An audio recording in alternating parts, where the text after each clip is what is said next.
بسم اللہ الرحمن الرحیم رب اشرح لی صدری ویسر لی امری واحلل عقدۃ من لسانی یفقہوا قولی۔ داستان تیزی سے آگے بڑھ رہی ہے، ہم روزانہ کوشش کرتے ہیں داستان کا ایک باب ایک موڑ ضرور کور کریں اور پھر کسی موڑ پر چھوڑتے ہیں اگلے روز کے لیے۔ اگر آپ یہ سوچ رہے ہوں کہ داستان ابراہیم علیہ السلام کا آغاز ہوا تھا، کہا تو تھا کہ داستان محمد صلی اللہ علیہ وآلہ وسلم ہوگی، تو وہ ربط کہاں کیسے ملے گا، تو اس کا جواب بھی آپ کو آج کے قصے میں مل جائے گا۔ ایک اور نئی داستان بھی آج آپ کی خدمت میں ہم عرض کریں گے، اور کچھ ایسی باتیں بھی کہ جو تاریخ کا جو بہت سارا سفر ہے وہ ہم فاسٹ فارورڈ کر کے آپ کی خدمت میں عرض کریں گے واقعات کی صورت میں ہی۔ انٹرسٹنگ انفارمیشن ہے، اب تک کا ریکیپ یہی ہے، اللہ کے نبی ہیں ابراہیم علیہ السلام، بیٹے ہیں اسماعیل علیہ السلام، بہت سارے امتحانات سے سرخرو ہوئے، یہاں تک کہ کعبے کی تعمیر نو انہوں نے کی ہے، وہاں پر دعا کی ہے کہ ہماری نسل میں سے ایک رسول آئے، دعا آگے جا کر مستجاب بھی ہوگی جب سرکار دو عالم صلی اللہ علیہ وآلہ وسلم اسی نسل سے آئیں گے۔ اب خانہ کعبہ کے اطراف میں آبادی بھی ہو گئی ہے، کعبہ عبادت کا مرکز بھی ہو گیا ہے، وقت گزرتا جا رہا ہے، یہاں تک کہ ایک بدبخت آتا ہے، نام اس کا عمرو بن لحی کر کے ہے، جس نے اب کعبے میں اور اس کے اطراف میں بت پرستی کی روایت ڈال دی ہے۔ اب وہ سلسلہ بھی چلتا آ رہا ہے یہاں تک کہ یہاں سے سلسلہ آگے بڑھتے ہیں، یہاں تک کہ اب نسل در نسل سلسلہ چل رہا ہے۔ یہ کوئی قصہ ہے 2500-3000 ہزار سالوں کا، ابراہیم و اسماعیل علیہ السلام سے لے کے آگے تک سرکار دو عالم۔ تو اب یہ سلسلہ چلتے چلتے سرکار دو عالم صلی اللہ علیہ وآلہ وسلم پر ابھی ہم بعد میں آئیں گے، یا ان کے والد پر بعد میں آئیں گے، یا ان کے دادا پر بعد میں آئیں گے۔ یہ سلسلہ جو وہاں سے چلا ہے چلتے آیا، سرکار دو عالم صلی اللہ علیہ وآلہ وسلم کے پردادا حضرت ہاشم کا دور آیا۔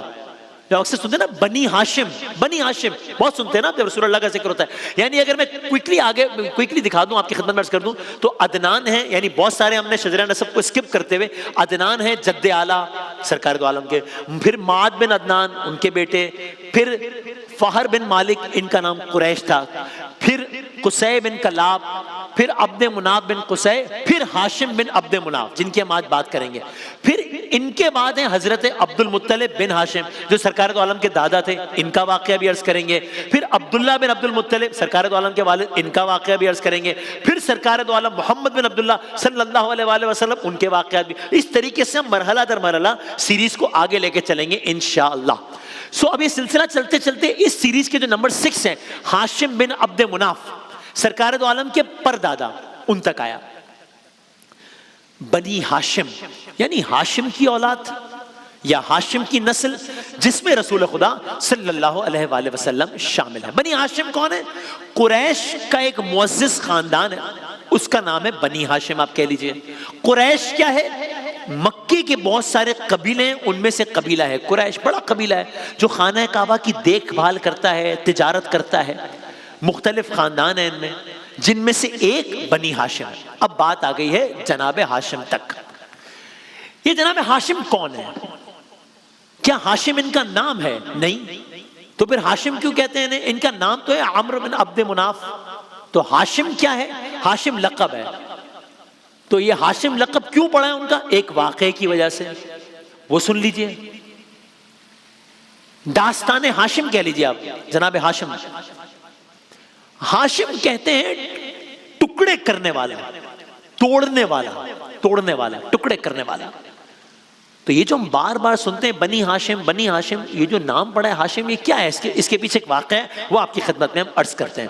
معاملہ یہ ہے، مکے کا علاقہ ہے، عرب کا علاقہ ہے، گرمی ہے، صحرا ہے، دھوپ ہے، موسمی تغیرات ہیں، یہاں تک کہ ایک دفعہ کا ذکر ہے کہ ہوا یوں کہ مکہ اور اس کے گرد و نواح میں صورتحال بہت سیریس ہو گئی، قحط آیا، شدید قحط آ گیا مکہ اور اس کے گرد و نواح میں، یہ ایک دفعہ کا ذکر ہے۔ اب ایک عجب معاملہ ہے، پہاڑیاں ہیں، گرمی ہے، کوئی خیالی منظر کشی، درخت سوکھے پڑے ہیں، جانوروں کی بھی زندگی محال ہے، انسانوں کا جینا دشوار ہے۔ اب ایک عجب عالم ہوگا نا، صحرا کی تپتی دھوپ، بھوک پیاس کا عالم۔ ایک تو ویسے ہی صحرائی علاقہ، آج بھی جو لوگ گرمی کے دنوں میں جاتے ہیں عمرے وغیرہ پر، انہیں اندازہ ہے کہ کس طرح کی شدت پیاس سے انسان بلبلا اٹھتا ہے، اگر کچھ وقت پانی میسر نہ ہو کیا عالم ہوتا ہے۔ اس زمانے کی گرمی، اور ظاہر ہے آج کل کے زمانے کی طرح ایئر کنڈیشن تو نہیں ہے، پنکھے تو نہیں ہے، روم کولرز تو نہیں ہے. سو معاملہ یہ ہوا کہ مکہ شہر اور اس کے اطراف میں عجب عالم ہے، قحط ہے، دھوپ کی شدت ہے، بارش نہیں ہے، بارش کا نام و نشان نہیں ہے، ہریالی کا کوئی امکان نہیں ہے. اب ابتداً تو لوگوں نے کچھ دن گزار لیے ہوں گے کہ چلو ایک کلائمیٹ چینج ہے، ویدر چینج ہے، موسمی تغیرات ہے، ٹھیک ہے. لیکن جب ایک دن گزرا، 2 دن گزرے، تو اب لوگوں کو ذرا صورتحال کی سنگینی کا احساس ہو رہا ہے کہ یہ تو معاملہ اب کی دفعہ کچھ ان یوزول سا لگ رہا ہے. اب جب اسی انداز سے کچھ وقت گزر گیا تو نئے مسائل جنم لینے لگے. اس سے پہلے تو معاملہ دھوپ گرمی کا تھا، اب معاملہ بھوک کا ہے. ہو سکتا ہے ابتدائی کچھ لمحات یا دنوں لوگوں نے اس پہ بھی گزارا کیا ہو کہ چلو کچھ دنوں کی بات ہے، موسم ٹھیک ہو جائے گا، صحیح ہے. لیکن اب وقت گزرتے گزرتے اب بھوک کی وجہ سے لوگوں کی حالت خراب ہونا شروع ہوئی. یعنی اب مکے اور اس کے اطراف کے علاقے کی سب سے بڑی خبر یہ ہے کہ ٹریجڈی ہو گئی ہے، ایک پرابلم ہو گیا ہے. اور اگین یہ آج کل کا زمانہ تو نہیں ہے نا کہ جہاں بریکنگ نیوز چلے، دنیا کے دوسرے ممالک سے ہیلی کاپٹرز پہنچ جائیں، تو نہیں ہے نا. تو ابھی ایک ٹریجڈی ہو گئی ہے. بھوک بنیادی ضرورت، ایک ہیومینیٹیرین کرائسس جنم لے رہا ہے اس علاقے میں. ہم تو جناب ہاشم کی بات کر رہے تھے، یہ کیا ہوا؟ ایسے میں جب یہ ساری صورتحال تھی، ایسے میں قبیلہ قریش کے سردار ہیں، نام ہے جناب ہاشم، انہوں نے ایک فیصلہ کیا. قبیلہ قریش کے سردار جناب ہاشم نے فیصلہ کیا اپنی قوم کو اس مشکل سے نکالوں گا. کیا مطلب؟ کیسے کریں گے کام؟ آپ نے اس زمانے میں ان حالات میں اپنے سامان تجارت سے لوگوں کے لیے بڑی تعداد میں غذا کا بندوبست کرنے کا فیصلہ کیا کہ میں کچھ کروں گا اس صورتحال میں. سوچئے عام حالات میں کوئی شخص ایک وقت کا بھوکا ہو اور اسے کھانا کھلایا جائے تو اس کی کتنی فضیلت بیان کی جاتی ہے نا کہ بھئی بڑا کام کیا، بھوکے کو کھانا کھلایا، ایک بھوکے کو کھانا کھلایا. یہاں کیا عالم ہے؟ یہاں قحط کے حال میں ایک شخص کسی ایک انسان کو نہیں بلکہ سینکڑوں لوگوں کے لیے کھانے کا بندوبست کر رہا ہے. تو اس وقت اس عالم میں انہوں نے لوگوں کے لیے ان حالات میں ایک روایتی عربی کھانا، سرید کر کے کہتے ہیں کچھ، روایتی عربی ڈش، شوربہ کہنے روٹیوں کا، سم تھنگ لائک دیٹ. اس وقت جناب ہاشم نے لوگوں کے لیے روایتی عربی کھانا تیار کیا. یہ روٹی کے ٹکڑوں کو گوشت یا شوربے میں بھگو کے بنایا جاتا ہے.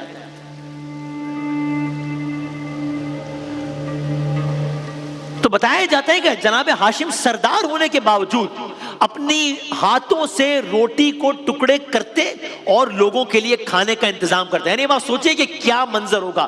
بھوک کی شدت ہے، پیاس کا عالم ہے، گرمی کی شدت ہے، صحرا کی حرارت ہے، اپنی سفید پوشی کا بھرم رکھنا ہے مگر دم میں دم بھی رکھنا ہے اور اس کے لیے غذا بھی چاہیے. ایسے میں ایک اللہ کا بندہ جسے اللہ نے بہت نوازا ہے، وہ اپنا عہدہ، اپنا منصب، اپنا اسٹیٹس بھول کر اپنی فکر نہیں کر رہا، صرف اپنے قبیلے کی بھی فکر نہیں کر رہا بلکہ لوگوں کے پیٹ بھرنے میں لگا ہوا ہے، خود اپنے ہاتھوں سے لوگوں کو کھانا کھلا رہا ہے. آپ نے یہ انتظام صرف قریش کے لوگوں بلکہ صرف قریش کے لوگوں کے لیے نہیں کیا، دیگر قبائل کے لوگوں کے لیے بھی کیا. آپ کی یہ سخاوت اس وقت کے عرب معاشرے میں بے مثال تھی کیونکہ لوگ عام طور پر اپنی دولت اپنی حد تک محدود رکھتے تھے.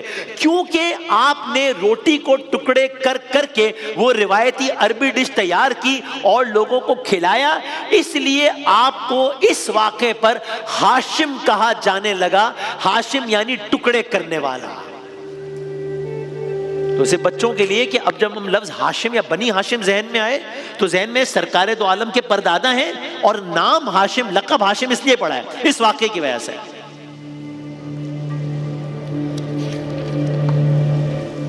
اب آپ کے ذہن میں ہے نا، ہم حضرت ابراہیم سے ہم نے آغاز کیا، یکم رمضان کو، آج 12 رمضان ہے.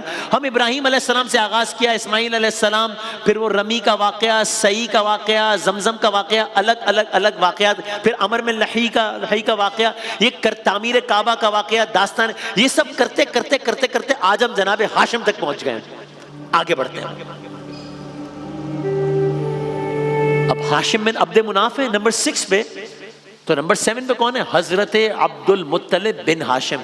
یہ نبی کریم صلی اللہ علیہ وآلہ وسلم کے دادا ہیں آف کورس، اور ہاشم بن عبد مناف تھے تو ان کے بیٹے عبد المطلب بن ہاشم. اب ہم آ گئے ہیں یہاں پہ جناب عبد المطلب بن ہاشم.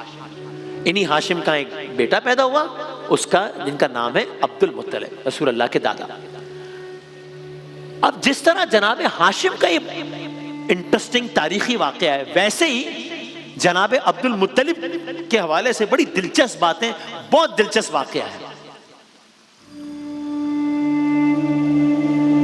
داستان ابراہیم علیہ السلام جاری ہے، ہم داستان محمد صلی اللہ علیہ وآلہ وسلم کے قریب پہنچ گئے. جناب ہاشم کا واقعہ آج عرض کیا ہے. حضرت عبد المطلب سے متعلق کیا دلچسپ، کیا خوبصورت، کیا اہم، کیا تاریخی واقعہ ہے، کل عرض کریں گے انشاءاللہ.